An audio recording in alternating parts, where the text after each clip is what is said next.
ठरलं तर मग या मालिकेच्या 24 ते 26 सप्टेंबरच्या भागामध्ये आपल्याला पाहायला मिळणार आहे. अर्जुनला तन्वीचे गाठोडे सापडलेले असते. त्याच्या खूप प्रयत्नांनंतर त्याला ते गाठोडे सापडलेले असते. अर्जुनला आता तन्वीची माहिती मिळालेली असते.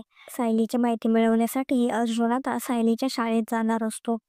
शाळेत आल्यानंतर सायलीची माहिती काढण्यासाठी अर्जुन सुभेदार आले आहेत हे कळाल्यानंतर तिथे असलेले शिक्षक ओरिजिनल फाईल चेंज करतात आणि अर्जुनला दुसरी फाईल दाखवतात. सायलीच्या लहानपणीची माहिती काढण्यासाठी अर्जुनचे प्रयत्न अजून चालूच असतात. अर्जुन ती फाईल चेक करत असतो तेव्हा त्याच्या लक्षात येते नक्की काहीतरी गडबड आहे.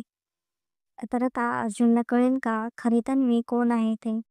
सायली हीच त्याची खरी तन्वी आहे हे अर्जुनला कळेल का? तर आता पुढे काय काय होणार आहे हे पाहणे खूपच इंटरेस्टिंग होणार आहे. असेच नवनवीन अपडेट जाणून घेण्यासाठी आपल्या चॅनलला नक्की सबस्क्राईब करा.